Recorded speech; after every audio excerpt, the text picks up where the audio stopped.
terjadi di dalam sel, sedangkan pernapasan eksternal terjadi di dalam paru-paru, tepatnya alveolus. Anak-anak, organ pada sistem pernapasan manusia dimulai dari hidung, laring, kemudian trakea, bronkus, dan paru-paru yang berisi alveolus. Oksigen masuk ke dalam hidung. Lihatlah, ada selaput lendir dan rambut halus di sana. Rambut halus berfungsi dalam menyaring udara, kotoran, dan bakteri, sedangkan selaput lendir berfungsi untuk mengatur suhu udara yang akan masuk ke paru-paru dan mengatur kelembaban udara agar sesuai dengan kelembaban tubuh. Selanjutnya, oksigen masuk ke tenggorokan. Pada tenggorokan terdapat faring, laring, dan trakea. Ketika udara dihembuskan melalui faring, pita suara bergetar dan laring menghasilkan suara. Pada dinding dalam trakea terdapat selaput lendir dan rambut halus yang selalu bergetar, berfungsi untuk menghalangi benda asing yang akan masuk ke paru-paru. Peristiwa tersedak merupakan gerakan refleks dari epiglottis untuk mengeluarkan kembali benda atau makanan yang masuk ke pernapasan. Jadi, kita tidak boleh berbicara ketika makan ya, agar makanan tidak salah masuk. Trakea adalah saluran yang menghubungkan laring dengan bronkus, yaitu percabangan yang menghubungkan paru-paru kiri dan paru-paru kanan.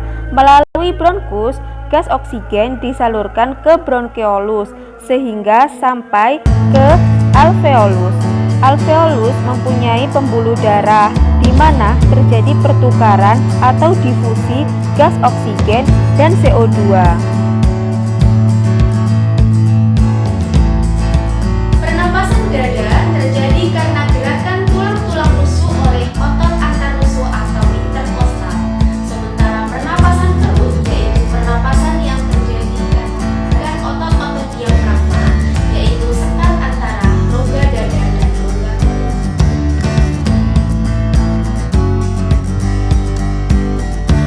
Pengambilan udara pada pernapasan dada terjadi saat otot antar rusuk berkontraksi atau mengerut, sehingga tulang rusuk terangkat ke atas dan menyebabkan rongga dada dan paru-paru membesar.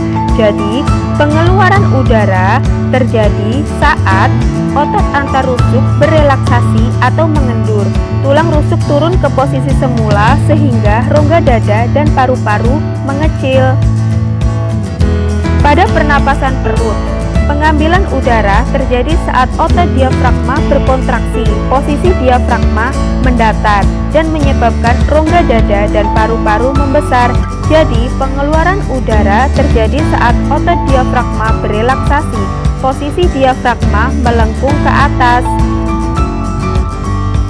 Selanjutnya, penyakit pada sistem pernapasan manusia.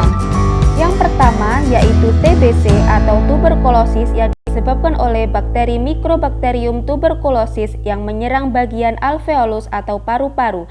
Selanjutnya ada influenza yaitu penyakit alergi yang menyerang bagian hidung. Selanjutnya ada tonsilitis yaitu radang faring yang menyebabkan amandel menjadi membengkak. Lalu ada COVID-19, penyakit pandemi saat ini yang menyerang bagian pernapasan yaitu paru-paru.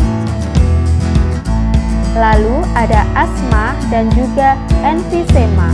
Kalau asma menyerang bagian bronkiolus, sementara emfisema menyerang alveolus sehingga alveolus menjadi melebar dan basah.